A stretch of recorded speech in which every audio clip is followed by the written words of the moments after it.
con Claudia Luna, presidenta del Partido Acción Nacional, en entrevista cara a cara de FETA.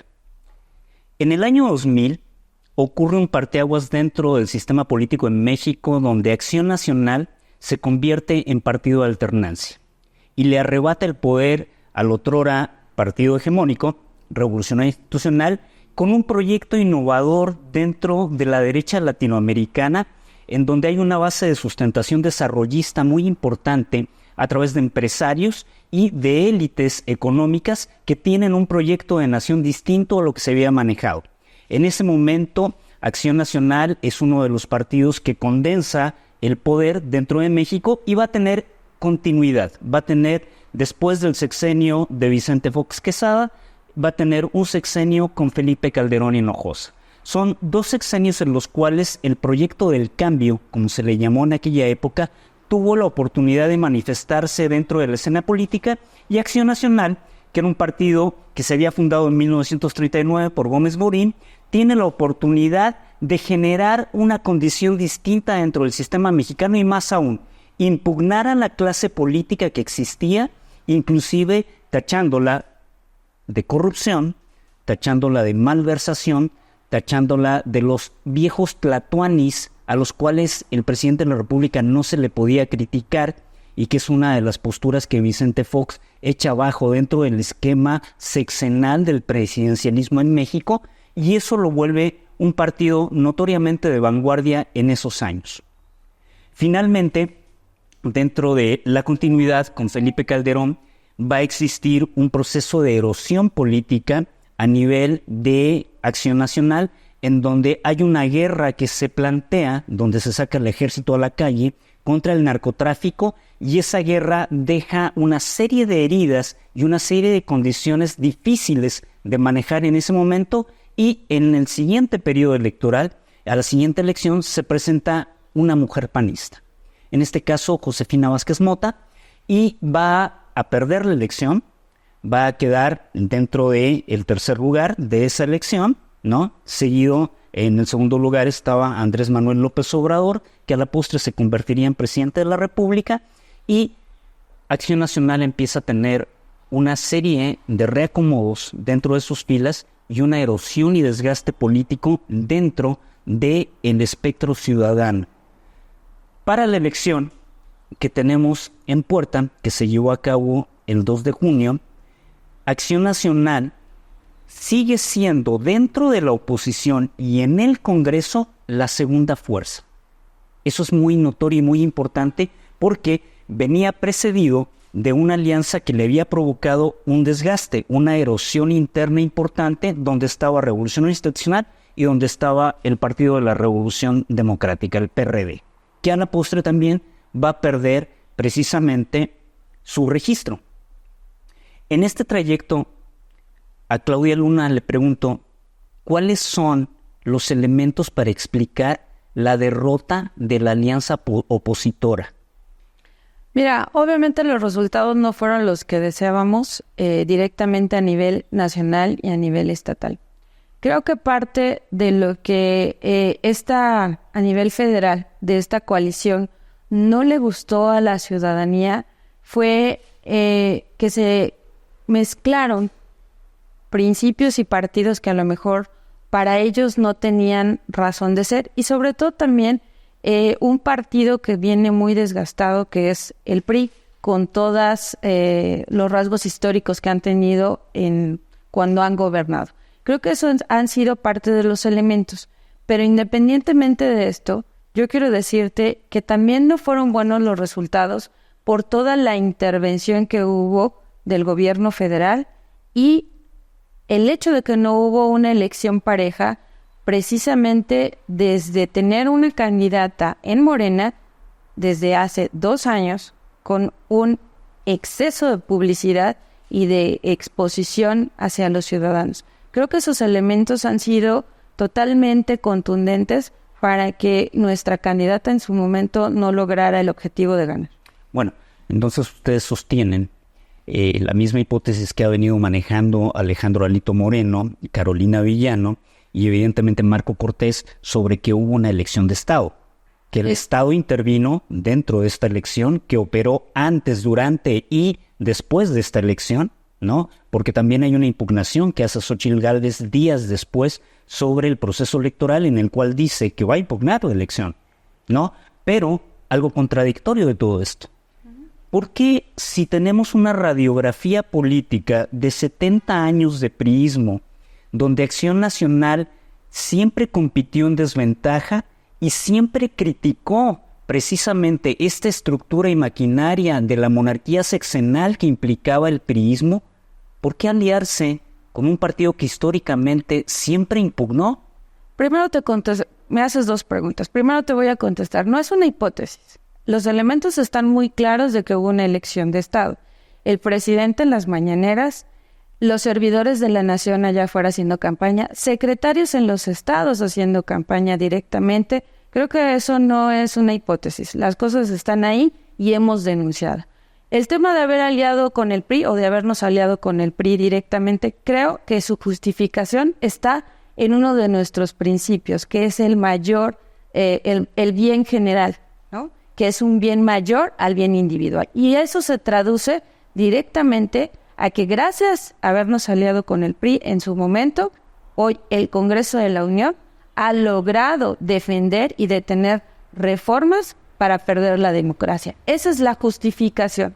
En algún momento, claro que nos lo cuestionamos, soy consejera nacional y estatal, y no te creas, yo cuando entré al partido en el 99, jamás me hubiera imaginado hacer campaña al lado de un priista, pero hoy te puedo decir que en su momento, cuando se hizo para el tema del Congreso Federal, había una justificación, y creo que los datos nos dan la razón, al tener diputados que han aguantado y que gracias a ellos no tenemos hoy las reformas, cosa distinta que va a pasar en la siguiente legislatura. Bueno, a contraflujo y a contracorriente, esta elección fue visorada a nivel internacional, no solamente, es más, hubo toda una delegación de N cantidad de políticos que vinieron de América Latina y de Europa, inclusive hablando de Europa, de España, que estuvieron presentes en la elección y en la cual, a título de hipótesis, no hay una elección de Estado.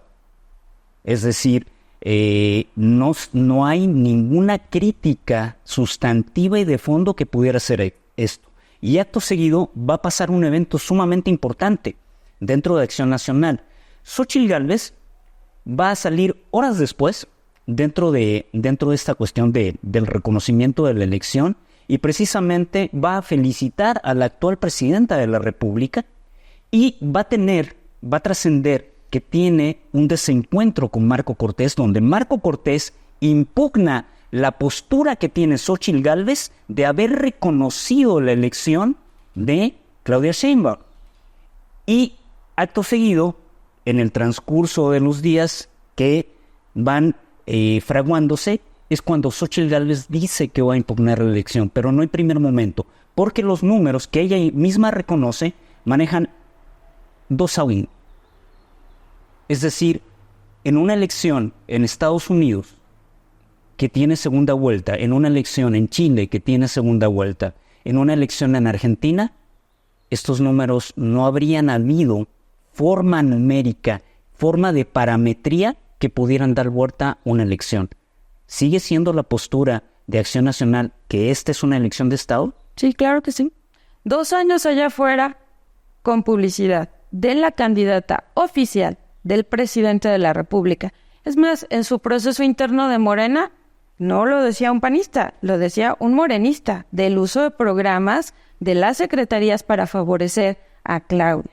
El presidente de la República en las mañaneras interviniendo y opinando. Y eso no lo dice Claudia, no lo dice Claudia Luna, me refiero. No lo dice Acción Nacional, lo dice ya una autoridad en donde directamente dice que hubo una intervención.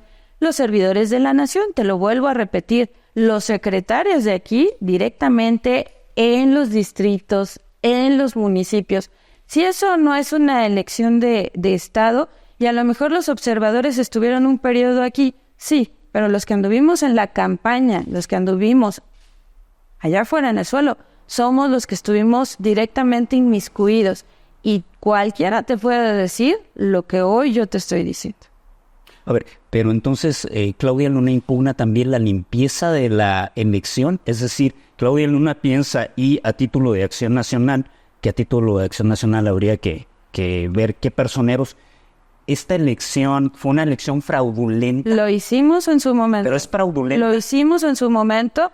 Denunciamos lugares donde no había autorización para pintas de bardas a favor de la candidata o de los candidatos de Morena.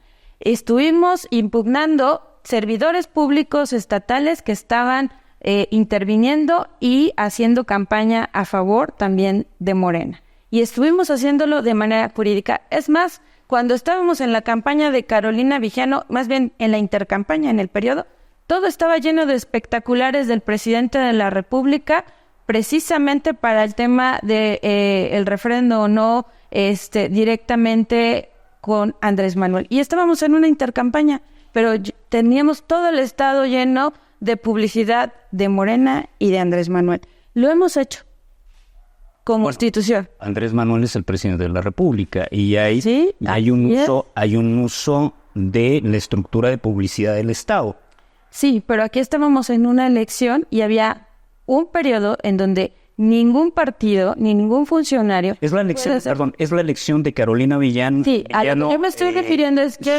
Sobre la que contendió con Julio Menchaca. Es la elección pero te estoy diciendo que desde ahí nosotros hemos, de manera jurídica, denunciado lo que se está haciendo de manera diaria y paulatina. Desde ahí hemos tenido publicidad de Morena y después de manera posterior con un proceso muy anticipado de los candidatos de Morena, todo el estado lleno de Claudia, ahora sí que de todos los que participaron directamente, de Adán Augusto, de Marcelo. Bueno, y en este sentido, buscando un piso de autocrítica, porque hasta ahora no escuchamos de Claudia Luna la autocrítica de qué le pasa a Acción Nacional, o solamente el único que jugó en la debacle, en el cisma y en la crisis que vive Acción Nacional, porque tiene una crisis política importante, ¿no? E inclusive si lo vemos en números de elecciones pasadas, disminuyó. Hay una cantidad de votos que ha venido erosionándose. ¿Cuál es la autocrítica de Acción Nacional sobre su juego dentro del sistema político en México? Tal vez no han escuchado la autocrítica de Acción Nacional porque las opiniones del partido se vierten al interior en los órganos de reflexión. A lo mejor porque no conoces cuál es el proceso. Al exterior, directamente en las entrevistas, hemos sido directos y también hemos sido conscientes de lo que hemos fallado. No estamos haciendo cuentas alegres, no estamos diciendo que son los resultados perfectos, ni mucho menos. ¿En dónde hemos hecho crítica? Este sábado en la sesión de Consejo Nacional, durante horas. ¿Cuál es la crítica? Directamente el partido ha perdido identidad. No es Acción Nacional el partido que creo que en algún momento plantearon los ideólogos. Claro, tiene que ir actualizándose con los supuestos y las políticas. Pero hoy la ciudadanía piensa que Acción Nacional es lo mismo que el PRD o que el PRI. Y no es cierto. No es lo mismo. No es lo mismo y eso es algo que nosotros tenemos que dejar claros. Y creo que también la autocrítica es que hoy Acción Nacional ya no puede ir en ninguna candidatura ni en coalición con otros partidos. Tenemos que regresar a nuestros principios, tenemos que regresar con la ciudadanía y también lo hemos dicho aquí en el Estado, en los órganos de reflexión. El partido es un partido que cree mucho en la democracia y tanto nos hemos enfocado en la democracia que nuestros procesos internos son demasiado cuidados, demasiado complicados. Hablo de los procesos internos de Acción Nacional para elegir nuestras dirigencias. Y nos llevamos el 70% en estar cuidando nuestros procesos y el otro 30% en estar allá afuera con los ciudadanos. Y eso lo hemos criticado. Claro que lo hemos criticado.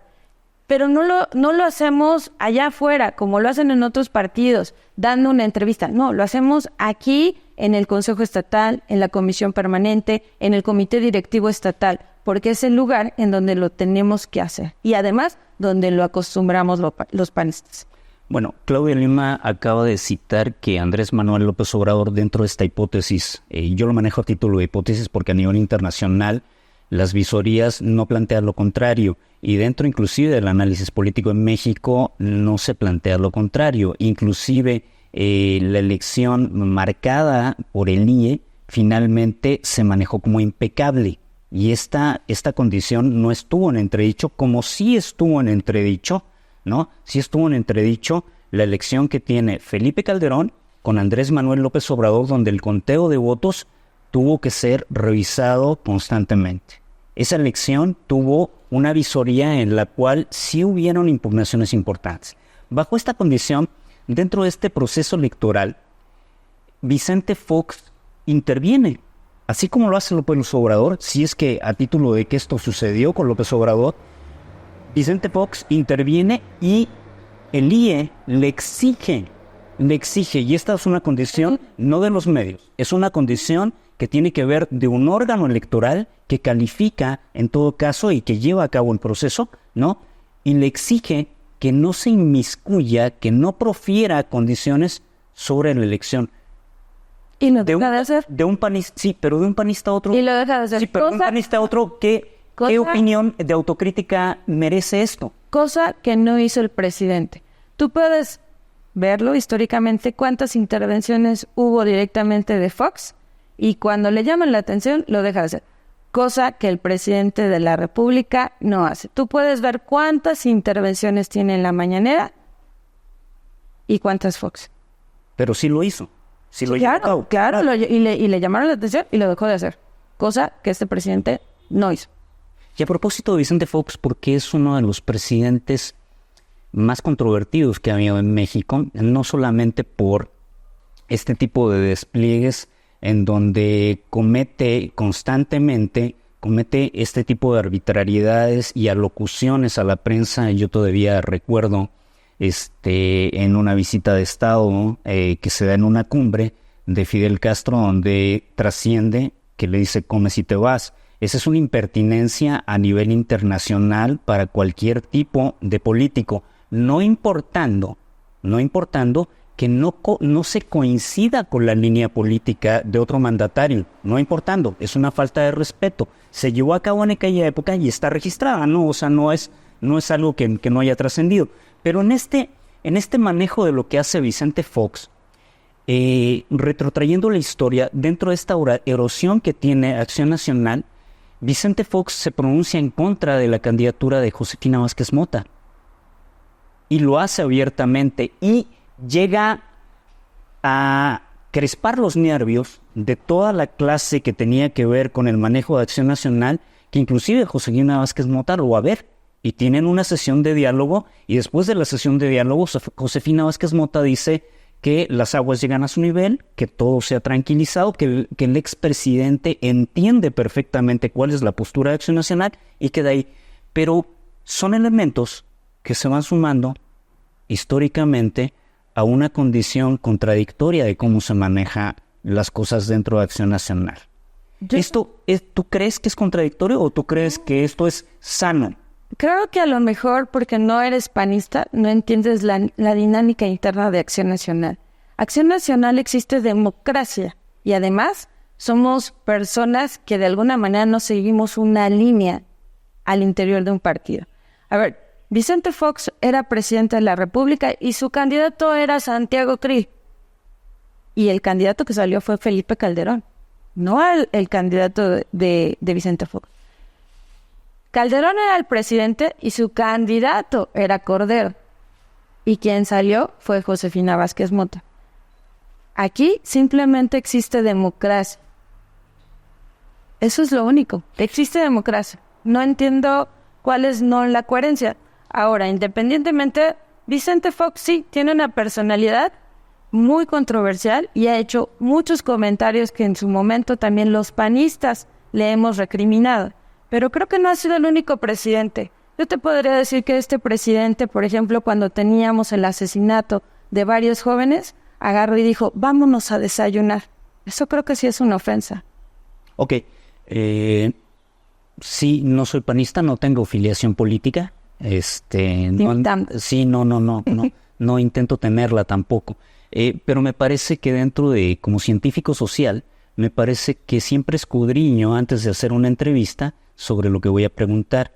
Y hablando de democracia, que esto es muy importante, hablando de democracia, que es un régimen político, ¿no? Que tiene varias vertientes, no solamente la representación, ¿no? Correcto. Cuando nace Acción Nacional, hay toda una investigación que se ha hecho históricamente, ¿no? Donde tiene una afiliación, tiene una participación adhiriéndose al régimen de Adolfo Hitler, del nazismo, y los escritos que se han hecho tienen que ver con la afiliación nazi de Acción Nacional y cómo se había relacionado, inclusive, está publicado, cómo se había relacionado con personeros de la embajada alemana en esos momentos en México. Para la historia, el régimen nazi de Adolfo Hitler y el régimen fascista de Mussolini son condiciones antidemocráticas, son regímenes antidemocráticos, no democráticos, no tienen que ver con la democracia. ¿Cómo se explica esta entronización, esta filia que Acción Nacional tuvo en aquel momento cuando nace históricamente en el 39? 10 años después del nacimiento de lo que fue el PNR, ¿no? El que conocemos ahora como Partido Revolución Institucional. A ver, los fundadores de Acción Nacional, parte del objetivo, era crear ciudadanos. Acción Nacional nunca se fundó para tener un tema de poder. Ni siquiera nuestros fundadores tenían una proyección de que el partido estuviera en algunos encargos. Simplemente lo que querían es tener ciudadanos más conscientes que participaran. Esos son los pilares del partido directamente. Y hoy lo que te quiero decir es que sí somos un partido de derecha centro, que ni siquiera somos de ultraderecha, pero creo que no tenemos ningún nexo, ni mucho menos, con un tema del cual tú refieres. Y también hay que decir... en este momento no. En su nacimiento.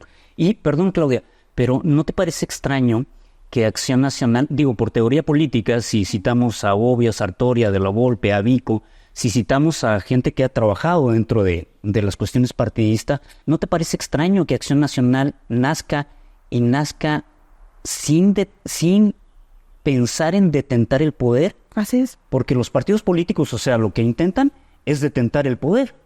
Es tener el poder. Si tú revisas nuestros principios desde el 39, el eje central es hacer ciudadanos. No detentar el poder. No. Entonces no les afecta en este momento absolutamente nada haberlo perdido. No, fíjate que no. Y precisamente platicábamos en el Consejo Nacional, decíamos, a ver, nosotros tenemos un fin, y es precisamente el fin de Acción Nacional es tener ciudadanos, hacer ciudadanía consciente y participativa. Eso es lo que Acción Nacional tenía como principio. Cuando ganó Acción Nacional en el 2000, había un punto precisamente en donde decían, oigan, bueno, hoy se ganó el poder, esperemos que no perdamos de objetivo para qué se hizo el partido, que era ser ciudadanos. Y claro, en su momento se perdió, hay que decirlo. Y también lo hemos criticado al interior del partido. Y a ver, yo decías, ¿no les afecta hoy? ¿No les afecta haber perdido el poder? A ver, el partido tiene un fin, y te lo estoy diciendo. El tema de tener gobiernos, claro que queremos tener buenos gobiernos. Y creo que también se ha demostrado que hemos logrado en estados gobernar bien. ¿Guanajuato sería la radiografía? Guanajuato gobierna bien en el tema de salud. En el tema de seguridad no está bien. Pero hoy te podría yo decir, por ejemplo, Yucatán, el tema de seguridad es muy bueno. Y aún así, no te preocupes, y aún así se perdió. Aún cuando tuvimos un gobierno donde la seguridad es buena, donde la economía está bien, y se perdió. Guanajuato es el mejor sistema de salud. No porque lo diga yo, sino porque así está evaluado. Pero en el tema de seguridad no está bien. Pero tenemos Querétaro, donde el tema empresarial es muy bueno. Tenemos Aguascalientes, donde el tema empresarial, el tema educativo es muy bueno. Tenemos Chihuahua también, donde la inversión está llegando. Entonces, hoy lo que te diría, claro que queremos tener gobiernos y gobiernos buenos, y hemos tenido malos, en donde nos hemos deslindado, y hemos tenido funcionarios malos, claro que sí, pero hoy te diría, tenemos un principio y tenemos, creo que, una claridad, y hoy la claridad es seguir luchando porque exista la democracia en México, cosa que creo que tenemos pues en peligro con la siguiente legislatura. Pero ¿existe o no existe democracia en México? A ver, no hay democracias perfectas. La democracia se va de alguna manera construyendo. Hoy te diría que lo que conocemos como democracia es la tenue línea que se había construido en los últimos sexenios con la división de poderes, cosa que puede perderse en este momento. Ok. Acaba de señalar Claudia Luna que ella califica a Acción Nacional como un partido que no es de ultraderecha. No. Es de derecha-centro. Que es de derecha-centro o de centro-derecha, ¿no? Y cuando Xóchitl Gálvez cierra la elección presidencial pasada en Tepatepec, de donde ella es oriunda y donde ella, por cierto, pierde la elección, o sea, pierde en el lugar donde es oriunda. Eso es muy significativo y relevante porque, como tú señalas, que Acción Nacional ha perdido identidad, parece que ella no tenía identidad en Tepatepec. Bueno, bajo esta condición, ella pronuncia un discurso en el cual va a utilizar una arenga que utiliza en este momento Javier Milei, que es presidente en Argentina, que es de la ultraderecha, ¿no? Y que lo que quiere es reducir al Estado a su mínima expresión y tratar de generar un Estado ampliamente privado, es decir, que la sociedad civil sea la que maneje finalmente el Estado en gran medida. Pero su vehemencia lo ha llevado a tener desencuentros a Javier Milei en España, con Rusia, con China, y se encuentra en entredicho lo que él señala inclusive para la propia ciudadanía argentina, que en este momento es ampliamente reprimida, y él tiene una frase que dice: ¡viva la libertad, carajo! Uh-huh. Exactamente esa misma frase la utiliza en ese discurso de cierre de campaña Xóchitl Gálvez. ¿Es un partido de ultraderecha o es un partido de centro derecha? Una cosa es... O una frase no pone la sombra a todo el partido. A ver, Xóchitl Gálvez no representa Acción Nacional. Xóchitl no milita en Acción Nacional, no comulga con todos los principios de Acción Nacional, y ella salió en un proceso en donde intervino la ciudadanía. Yo te diría, no puedes decir que Xóchitl es panista cuando está a lo mejor adoptando algunos temas de agenda de avanzada. Entonces, no me vas a decir, si a lo mejor lo hubiera dicho el presidente del partido, bueno, pues podría yo entender tu pregunta. Pero si Xóchitl salió de un proceso, y además que ella lo ha dicho durante toda la campaña y aún después de la campaña, que ella es una candidata ciudadana y que además no milita en ningún partido y que ella tiene su agenda y sus principios y en lo que ella cree. Entonces, no creo que ella lo estuviera diciendo a título y menos de Acción Nacional. Sí, a título no de Acción Nacional, a título de la alianza opositora que en ese momento conformaba Revolucionario Institucional, Acción Nacional y Revolución Democrática. A título de una alianza política. Esa es una condición importante, porque es la voz también de esa alianza dentro de una candidatura. O sea, no se maneja al margen de la alianza. Entonces, quedamos para condición teórica que Acción Nacional es un partido de centro derecha en México. ¿Y su filiación con Yunque? Su filiación histórica con Yunque, por ejemplo, donde existen personeros importantes que sí se manejan dentro del discurso, por lo menos, no sé si dentro de las acciones, ¿no?, de la ultraderecha, inclusive condiciones muy cercanas a la retórica que utilizó Claudio X González en toda esta elección, donde precisamente parte de la ultraderecha ataca siempre dentro de las elecciones a nivel de los regímenes que tienen que ver con condiciones de izquierda, en este caso Claudia Sheinbaum representa a la izquierda mexicana, ¿no? Dentro de esta condición me parece interesante analizar el hecho de que siempre la ultraderecha ataca a dos condiciones que pretende preservar ampliamente y que también lo hace la derecha y que también lo hace la centroderecha, que es la democracia, quiere custodiar la democracia, quiere preservar la democracia y quiere preservar la libertad. Y me imagino que la libertad a título jurídico de todas las garantías que no pueden ser en determinado momento enclaustradas. Esas son las dos condiciones que se maneja durante todo el trayecto de esta elección de la oposición, pero muy nítidamente cuando aparece la marea rosa, que la marea rosa es una manifestación de aparentemente la sociedad civil, aquí también a título de hipótesis, porque también están departiendo en ese momento políticos que tienen que ver con la derecha y personeros y personajes dentro de la intelectualidad mexicana que tienen que ver con la derecha. Entonces, en este sentido de preservar la democracia y la libertad, con todo esto, no se estaba acusando, la alianza opositora no acusaba que la izquierda mexicana no promueve dentro de sus valores ni la democracia ni la libertad.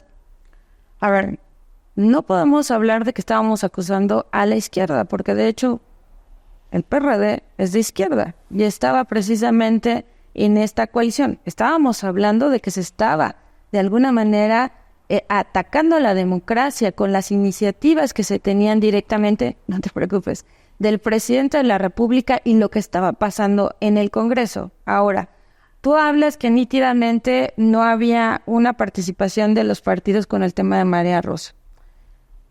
Me imagino que estuviste observando las manifestaciones directamente donde estaban los ciudadanos.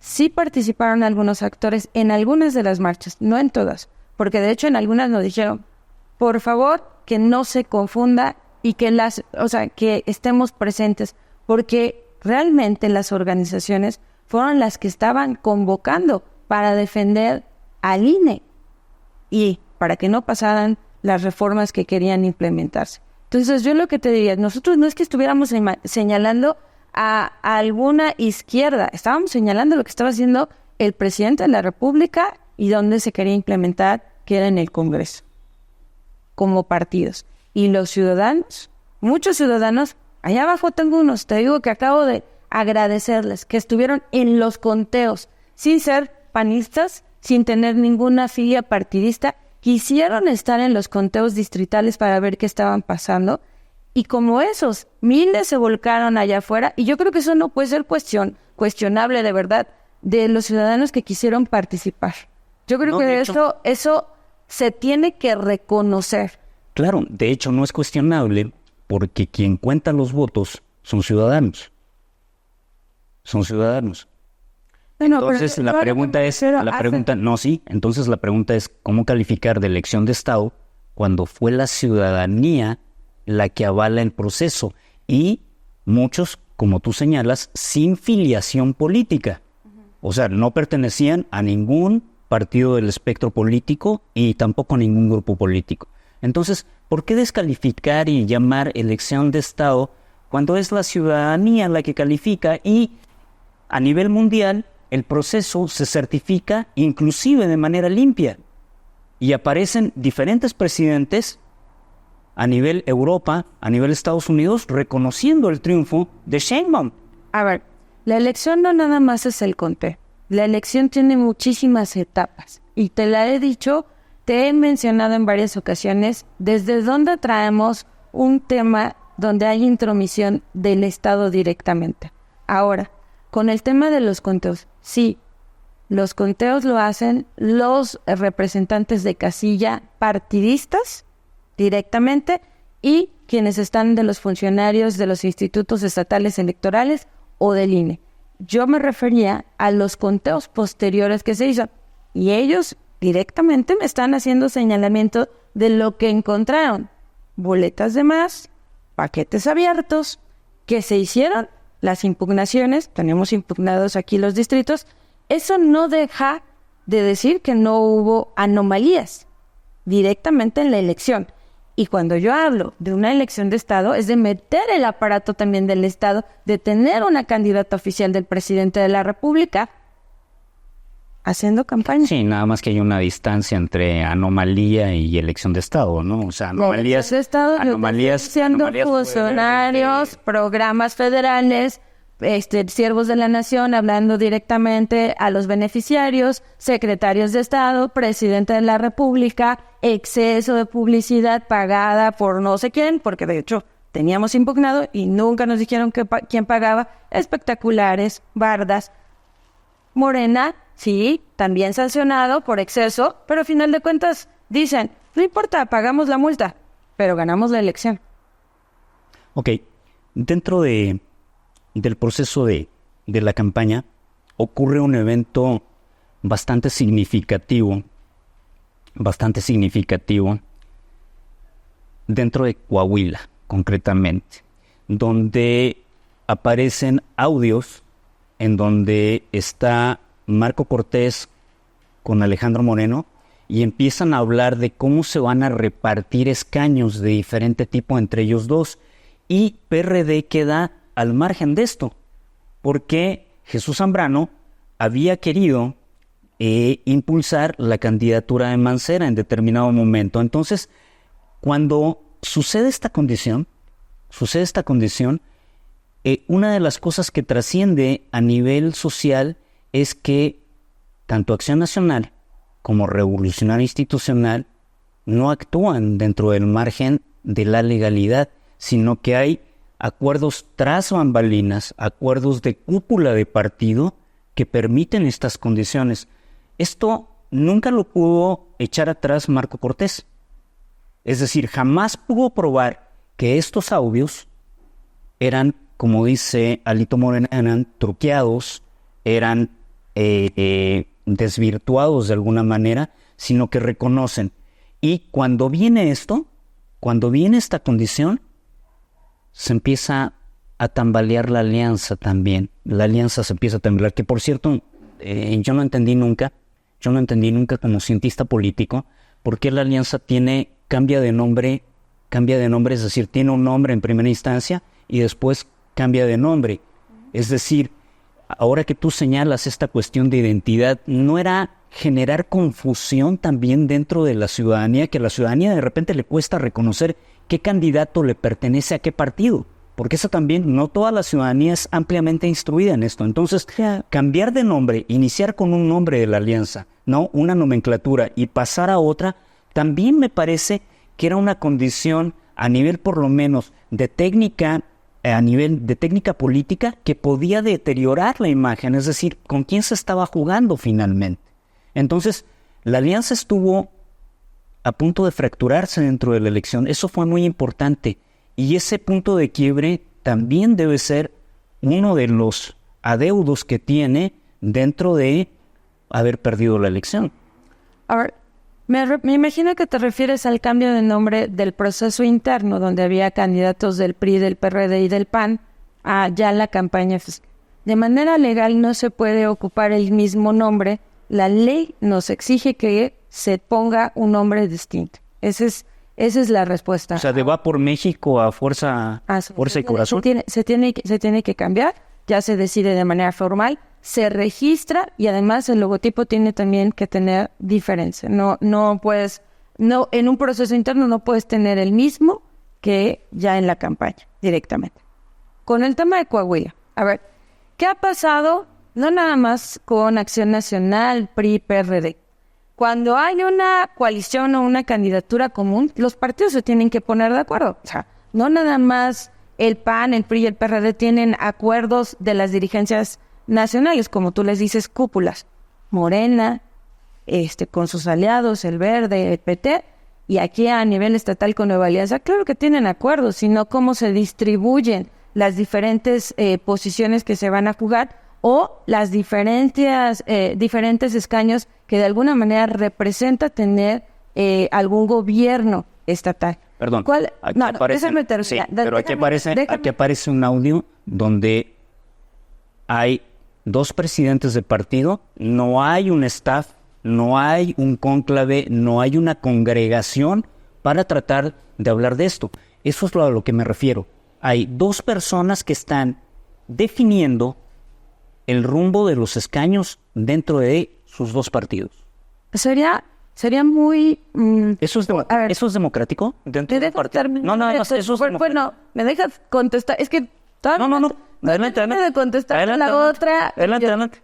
A ver, claro que hay pláticas y también sería muy osado y a lo mejor incrédulo decir que una candidatura, una coalición, un gobierno estatal o nacional se va a arreglar con una llamada entre 2 individuos. De verdad, sería algo irónico o algo hasta, no sé, ¿cómo llamarlo?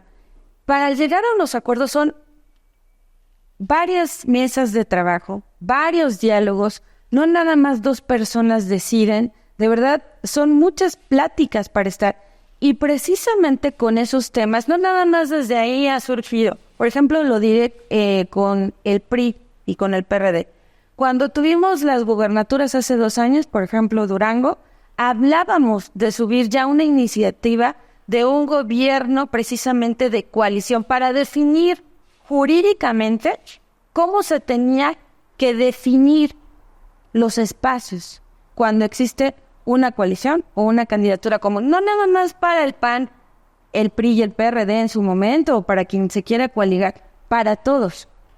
Porque como no hay una ley que lo regule, pues así, platicadito lo tenemos que hacer. Tienes que platicar con la dirigencia del otro partido y además para que eso suceda, se tiene directamente que platicar con las diferentes instancias. De verdad que arreglar un tema de ese nivel con una llamada, bueno, pues no lo creo posible, de verdad. Sí, a mí me parece que deberíamos pensar que no es posible, aunque la llamada trasciende, como que se está brindando una especie de mercado político. O sea, tú pones a tal, yo pongo a tal, si tú me das tal, yo te doy tal. Así es como se maneja esa conversación. No se maneja en ningún momento, no trasciende en ningún momento en donde Alito Moreno le diga a Marco Cortés o Marco Cortés le diga a Alito Moreno, después de haber tenido este tipo de asamblea, hemos llegado a la conclusión de que Acción Nacional utilizará o tendrá tales o cuales escaños y Revolucionario Institucional. Eso no trasciende en la conversación, no es así como se maneja la conversación. Entonces, sí me parece un despropósito dentro de una retórica entre presidentes de partido, porque no es cosa menor, o sea, son presidentes de partido, es decir, no son subalternos dentro del partido. Y aunque fueran subalternos dentro del partido, tampoco sería una conversación sensata. Pero bueno, dentro de lo que va a suceder, López Obrador no pudo concretar varias de sus reformas porque nunca tuvo mayoría calificada. Es decir, tiene mayoría simple. Y una de las condiciones que logra la oposición en determinado momento es echar atrás y detener ciertas reformas. A título de lo que Claudia Luna señala, porque son antidemocráticas, porque no son viables, porque no están bien ponderadas, y las echa atrás. En este momento sucede todo lo contrario, pese a que Acción Nacional es segunda fuerza de partido dentro del Congreso Federal, que no lo es Revolucionario Institucional y PRD evidentemente ya no. A título de ello, de todas maneras, Morena, con su alianza que tiene con Verde Ecologista y que tiene con PT, alcanzará mayoría calificada. Esta vez no habrá posibilidad de que la oposición pueda obstruir la ingeniería constitucional a través de las reformas que pretende hacer López Obrador. Dentro de los comentarios que ha surgido de Acción Nacional, una de las autocríticas que parece trascender es que señalan en esta condición y trasciende a voz del presidente de la República, donde Acción Nacional cambiará de ser un partido del rotundo no, es decir, decirle no a todo al gobierno en turno, que en este caso era el de López Obrador y después será el gobierno de Claudia Sheinbaum, ¿no? Que no se opondrá necesariamente a todo lo que venga. ¿este es un signo de debilidad de Acción Nacional o un signo de racionalidad? Es un signo de coherencia. Si tú revisas las reformas constitucionales y las reformas que hubo en esta legislatura que tú haces referencia, Acción Nacional votó a favor de varias iniciativas que mandó el presidente y también que subieron algunos legisladores de Morena. A ver, somos oposición, pero no es que sea una cerrazón. Nosotros cuando creemos que las cosas no deben de ser, es cuando decimos no. Cuando las cosas tienen una finalidad y están justificadas, hemos acompañado. Pero cuando no hay razón de ser y cuando vemos que existe un peligro precisamente para México, no para Acción Nacional, para México, hemos de alguna manera frenado las reformas y también nos hemos mantenido institucionales a lo que hemos dicho. Yo no veo que exista un tema, soy consejera nacional, soy dirigente estatal y en ningún momento veo que nuestros legisladores, al contrario, estuvieron en esta sesión de consejo y la postura es mantenerse firme con cualquier cosa que atente precisamente con el tema de la democracia o con el interés directo del país. Bueno, en este sentido, dentro de las reformas que pretende impulsar López Obrador y que haya dentro de la continuidad es la reforma al Poder Judicial. En un primer momento, Marco Cortés fue vehemente en calificar que se estaba flagelando, que se estaba deteriorando la autonomía de los poderes públicos, en este caso ejecutivo, legislativo y judicial. No es lo que trasciende en estos días. En estos días, Acción Nacional empieza a decir que sí a la reforma judicial bajo las condiciones que Acción Nacional pretende que estén dentro de esta reforma. Pero sí había una postura de cerrazón antes de que Morena tuviera mayoría calificada dentro del Congreso o de la próxima legislatura. Entonces, ¿cómo se entiende esto? ¿Cómo se entiende este bebé? Primero decimos que no a la reforma judicial y después decimos sí, bajo ciertas condiciones que Acción Nacional pueda también plantear, sí a la reforma judicial. Entonces, ¿hay cerrazón? ¿No hay cerrazón? A ver, hay cosas que sí se tienen que reformar del Poder Judicial, que no es en de esta iniciativa, sino que se han puesto y se han planteado. ¿En qué estamos en contra? En la elección precisamente de los magistrados y de los jueces por voto directo. Eso es lo que Acción Nacional no está de acuerdo y ha dicho no de manera directa. Y sigue. A ver, yo te lo diría. Sí, claro. ¿Por qué está en contra del voto directo? Primero, para ser juez o magistrado debes de tener cierta preparación especializada. 1. 2. Independencia. Si tú eres un juez o alguien que quiere participar para ser juez o magistrado, ¿me podrías decir de dónde vas a sacar para hacer una campaña para conquistar a un electorado? Si vas a ser juez o magistrado, ¿qué vas a prometer? ¿Que vas a hacer sentencias más laxas o más duras o que vas a aplicar la ley? O sea, ¿qué vas a prometer? Cuando vas a prometer que vas a cambiar las leyes, oye, las leyes las hacen los diputados, las reforman los diputados. Un juez y un magistrado lo único que hace es impartir justicia que ya está en las leyes. Eso es lo único. ¿Y quién va a pagar todas las campañas que va a haber? Me refiero al tema operativo, porque lo tendrá que llevar el INE en la elección, ¿no? Y si el presidente, no sé, ahí ya no se me hace coherente, ha dicho que el INE gasta demasiado en hacer procesos, ¿cómo hoy queremos quitar a todos los jueces que están y a todos los magistrados y meternos en una elección de todos esos escaños, independientemente de que hay jueces, magistrados y también funcionarios del Poder Ejecutivo que tienen ya derechos adquiridos con condiciones de trabajo? ¿Qué va a pasar con eso? De esa ley no se ha hablado. En eso precisamente es donde decimos no a la elección. Pero entonces Acción Nacional, si hay ingeniería, si se puede hacer un proceso de ingeniería electoral en la cual sí se pudiera sufragar a los magistrados que tuvieran carrera, que fueran, ¿no estaría en contra de que fueran votados? No. De todas maneras está en contra de que sean votados. Sí, así es. Primero, porque habría injerencia de factores externos, me refiero a personas externas, financiando campañas directamente. Quien no ha sido un candidato allá afuera, yo creo que no entiende lo que es llevar de verdad una campaña, los gastos que representa para poder llevar tu propuesta allá afuera. Y además, a ver, lo han dicho en forma de chiste en algunos programas, pero yo te diría, ¿tú te dejarías operar el corazón si no fuera por un cardiólogo? Pues claro que no. No te vas a dejar votar por cualquier persona que haya sido electo allá afuera por votación para que te abran el corazón.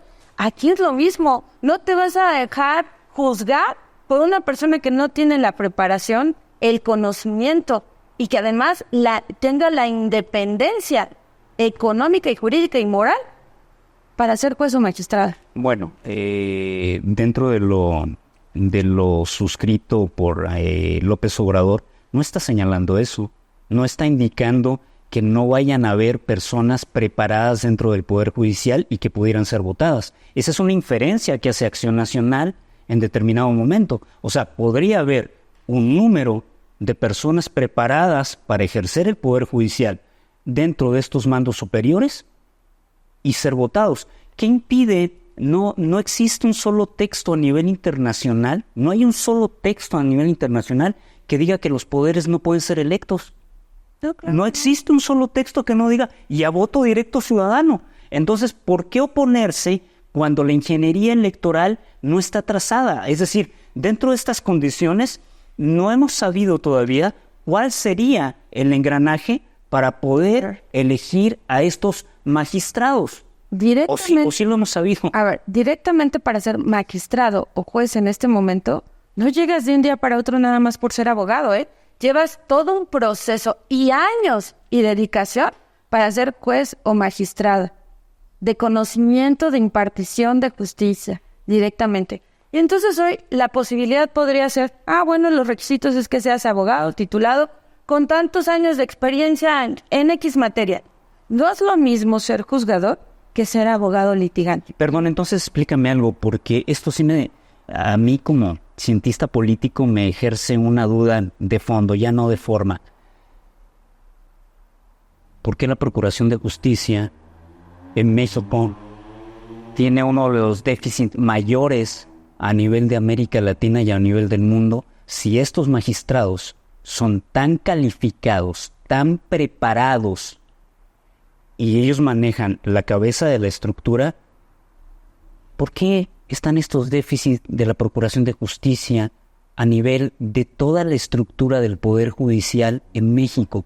¿O tú piensas que si le preguntamos a los ciudadanos, porque antes me decías que los ciudadanos que han venido a Acción Nacional y han sido testigos de anomalías dentro del proceso electoral, si le preguntamos a la ciudadanía en general, ¿ha sido testigo de anomalías de la Procuración de Justicia o es todo lo contrario? ¿O México es un país que se caracteriza por tener niveles suficientes y de suficiencia de Procuración de Justicia? ¿Es esa la realidad? No, claro que no. Hay jueces buenos, hay jueces malos. Y claro que tienen un déficit de atención, me refiero en el hecho de poder estar sacando resoluciones, laudos, sentencias de manera eficiente y rápida y oportuna. Claro que sí, pero yo creo que eso es algo que tú podrías ver qué carga de trabajo tienen en los juzgados directamente para ver y cuánto personal tienen para poderlos sacar. Ojalá pudieras entrevistar a un juez, a un magistrado que tienen los datos día a día de manera certera, que te pudieran decir por qué no sacan todos los días un número determinado de sentencias. Y claro, a ver, yo te dije, hay un proceso largo de muchas horas, de mucha carrera judicial. Tienen exámenes donde los evalúan de manera constante, tienen actualizaciones directamente. Y hoy yo lo que te diría, bueno, pues a lo mejor con un tema electoral, a lo mejor los requisitos son ser abogado, tener tantos años de litigar en cualquier materia, y a lo mejor yo soy una abogada muy exitosa allá afuera y muy conocida, pero no tengo ningún año de experiencia en ser juzgadora, que eso es algo totalmente distinto. Bueno, ahí lo contradictorio es que la experiencia de estos magistrados no está en correlación a la Procuración de Justicia, eso me queda muy claro. O sea, habría que ver si es eficiencia o déficit de personal. Okay. Habría que ver eso. Tienen mucha experiencia, nadie lo duda, y a lo mejor son laureados y tienen menciones honoríficas en sus universidades, pero la Procuración de Justicia en México tiene un déficit, y ese déficit, ahí sí lo podemos decir y retrotraer, que no es solo de este gobierno, ¿eh? O sea, aquí hay un déficit que habría que revisar, esta estructura del Poder Judicial. Ahora, algo muy importante, se le premia también a estos magistrados porque sus salarios, si no mal recuerdo la última revisión que hice, excede los 200,000 pesos. Excede los 200,000 pesos, más gastos médicos superiores, más condiciones de vacaciones, más condiciones de apoyo a colegiaturas. Es decir, es una élite en el poder. Cuando un obrero mexicano en este momento, no mañana, no en el pasado, en este momento, un obrero mexicano en promedio, no en la realidad social, en promedio no gana más de 6,900 pesos al mes. Ese es el promedio. Pero no quiere decir que todos los obreros mexicanos ganan eso. Tenemos obreros que ganan 3,000 al mes y que jamás van a vivir, por asomo de dudas, en una casa que tendría un magistrado del Poder Judicial. Y algo muy importante que genera una controversia. El presidente de la República ha señalado que ningún funcionario público puede ganar más que el presidente de la República. El presidente de la República en este momento gana 186,000 pesos. Los magistrados, e inclusive más aún históricamente dentro del engranaje municipalista, han habido municipios aquí en Hidalgo, como Huejutla, donde algún presidente municipal llegó a ganar 400,000 pesos al mes. Esta es una afrenta social. Entonces, tenemos un poder judicial que, como Claudia Luna señala, le hace falta mucho apoyo, le hace falta mucha infraestructura seguramente. Es decir, un juez no puede dictar sentencias una y otra vez y revisar casos todos los días, ¿no? Tiene un déficit de procuración de justicia, ya sea por falta de infraestructura, por falta de apoyo, por falta de lectura en la noche, no sé. Y gana más de 200,000 pesos, aún teniendo ese déficit, y lacerando al Poder Ejecutivo dentro de lo que tiene que ver con la función salarial. Y no solo el Poder Ejecutivo, si revisamos los sueldos, porque los sueldos en cascada hacia abajo son mucho menores, inclusive de los trabajadores de gobierno. O sea, un trabajador de gobierno de limpieza no va a ganar nunca 200,000 pesos. Y a lo mejor no tiene déficit de limpieza. O sea, quizás si voy al Palacio de Gobierno en este momento, tanto de la Ciudad de México como de aquí, puedo arquear y a lo mejor los baños me los encuentro limpios y los pisos los encuentro limpios. No hay un déficit de limpieza. Y no gana más de 200,000 pesos. ¿Cómo me explico esto? A ver, primero, el Poder Judicial es un poder, se supone que autónomo. Ellos dictan sus condiciones de trabajo y sus sueldos. El Poder Ejecutivo es un poder autónomo donde también dicta sus condiciones de trabajo y sueldos, lo mismo que el Poder Legislativo. ¿Ok? Eso es algo que tenemos que señalar y que tener presentes. Entonces, el Poder Judicial pone sus tabuladores de sueldos. Y yo te diría, sí, por desgracia hay obreros que tienen sueldos muy bajos, por así decirlo, o sueldos mínimos. Pero también no tienen una presión de estar juzgando a delincuentes. Y también puedes comparar el número de magistrados que existen a nivel país y número de jueces. Nunca va a ser el mismo que el número de trabajadores y de obreros directamente. Ahora, ¿por qué tienen ese sueldo? Precisamente para que no sean susceptibles de ser, de alguna manera, cooptados por algún tema económico. Es parte de lo que de alguna manera han justificado esos sueldos. ¿Ok?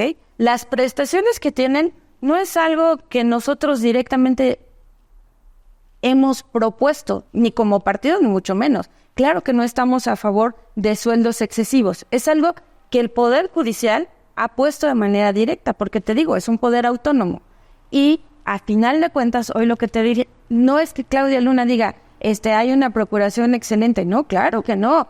O sea, necesitamos jueces que sean totalmente imparciales, necesitamos magistrados, lo mismo, necesitamos que sea más rápida y expedita la justicia. Si tienen déficit o no, a lo mejor algún juzgado tiene el número de personal que deba, habrá otro que no, pero directamente yo no tengo los datos los tiene el Poder Judicial, yo no soy parte del Poder Judicial, tengo los datos que tiene cualquier ciudadano o ciudadana. Ok, para finalizar esta entrevista me gustaría que Claudia Luna me diga qué opinión le merece la actuación que tuvo Xóchitl Gálvez dentro de este proceso electoral. Mira, conozco a Xóchitl desde el 2010, tengo el gusto de conocerla. Xóchitl nunca ha sido una persona que de alguna manera milite con algún principio, con algún partido. Creo que Xóchitl fue ella en esta campaña, como siempre lo ha sido desde que la conozco, no ha perdido su esencia.